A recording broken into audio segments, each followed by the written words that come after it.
Good evening, friends. We're about ready to fix supper. As promised, we are fixing the coconut ginger stick chicken stir fry. You will need a bag of this coconut ginger rice. You could get it in about any grocery store. It's very inexpensive. It has about everything in it that you need. You need a can of coconut milk, plus enough water to fix the rice according to the package directions. You need some chopped or minced garlic. I like using the kind in the tube. It lasts a long time in the refrigerator, and when you're fixing small portions, this is actually a cheaper way to go. And then, of course, you need any kind of cooked chicken that you would like to use. I am going to be using a jar of ugly chicken, which is home canned, pressure canned, raw packed chicken. I am using a can of chicken thighs. This jar was actually processed last month, so I think we're good to go. I'm actually not even going to drain this. I'm going to use the juice from the jar of chicken to make up the rest of the liquid that's needed for our rice to cook correctly. So let's get you turned around and we will start fixing our coconut ginger chicken stir fry. Alright, according to the package directions, you bring to a boil in a saucepan with a tight-fitting lid 2 cups of water, which we will be using our chicken broth and coconut milk. And when that comes to a boil, you can add 2 tablespoons of coconut oil or butter. We will be using some butter. And then you add the package of rice along with the chicken and simmer it until the rice is done, and we'll go on from there. So we have about a half a cup of our chicken broth from our jar of ugly chicken, and we have our 13.5 ounce can of coconut milk. Make sure that you shake the can up really well, because you want to mix up those coconut solids in with your milk so it doesn't all come out in a big clump.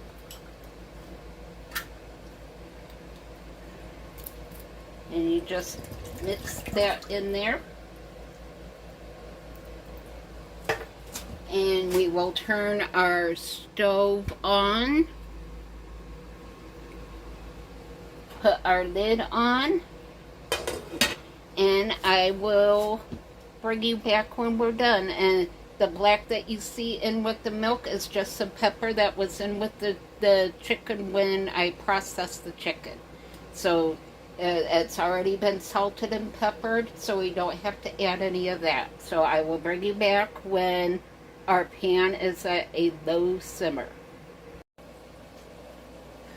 Alright, we are back, and as you can see, our pan has come to a nice slow simmer. So we're gonna add our butter in. Now, I really didn't measure out my butter. I'm more of a dump and go type cook, and as you can see, everything I do does not come out perfect, but it's alright. I did wipe that dish off before I used it, so all's good. So we got our butter in here. We're going to put in our already cooked chicken thighs. Now you can use any kind of chicken that you want. You can use a rotisserie chicken. I've made this before with just a regular can of chicken breast from the grocery store. You can use a leftover chicken that you had previously cooked. Any kind of cooked chicken will work with this dish. So you can just use whatever you happen to have on hand. Now we're gonna open up the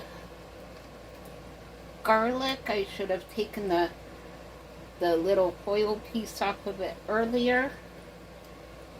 So sometimes the hardest thing is getting the containers open. So we're going to just squeeze in however much or little of the garlic paste that you want. I like lots of garlic in my dishes, so I tend to squeeze a little bit more in. And we are also going to add our rice in. So you just mix the entire package into the pan. It's got all of the seasonings and everything that you need already in there. So then it's just a matter of stirring this up, and you let it simmer for about 20 minutes until the rice is cooked all through. Then there's just a couple of other things that we need to add to this. These are totally optional ingredients.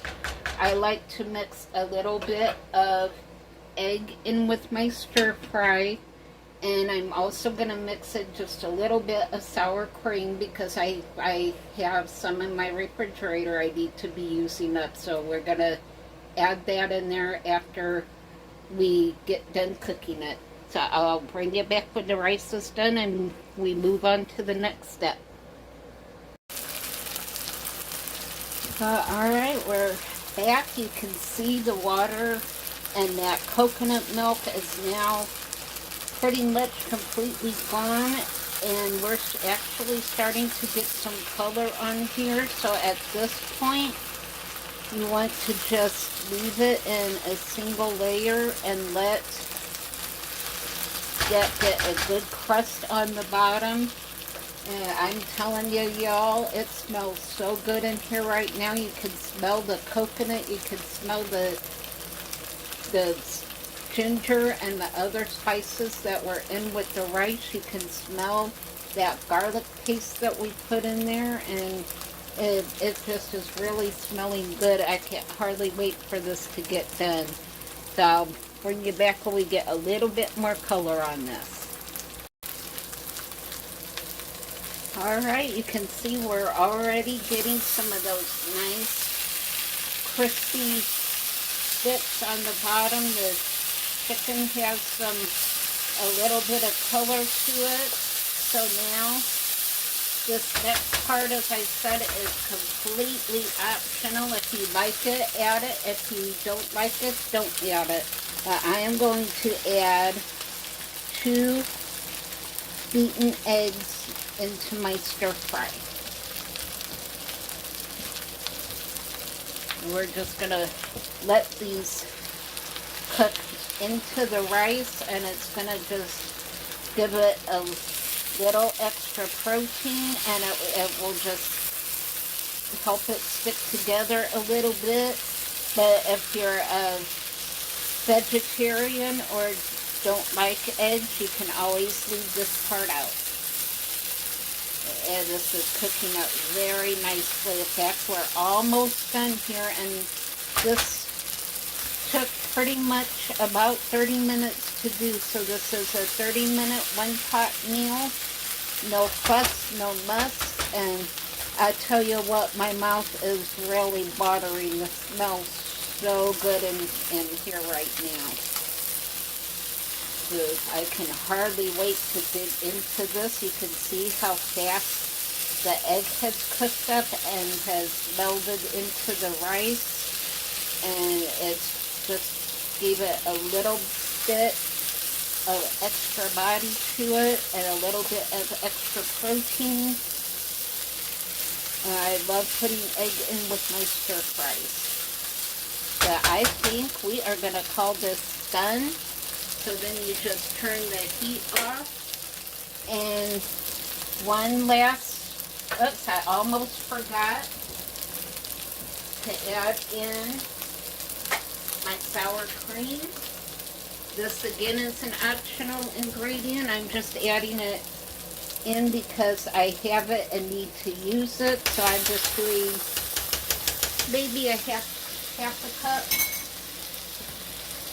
However much you want to put in, you can add what you want to it. As I said, I'm kind of a dump and taste type of cook. If things don't look right or you think it needs a little more, then you add a little more.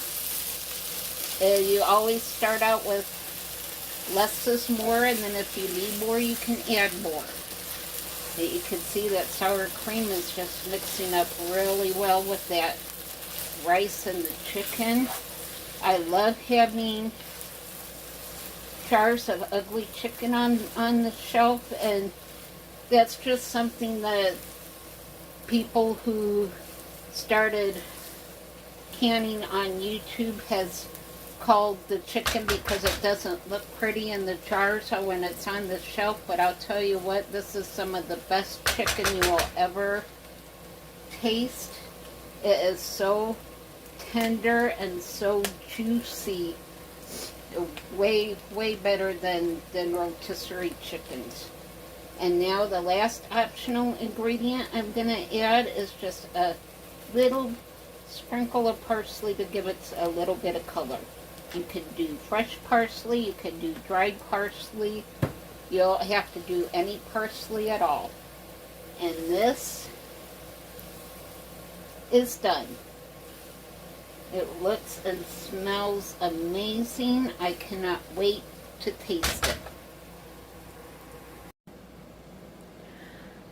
Okay, here's my plate of food. And this recipe actually made enough that I will probably get at least 2, if not 3 more meals out of this. So it's very cost effective, especially if you're cooking for 1 or 2. And now here's my bite. Look how good that looks. That looks absolutely amazing.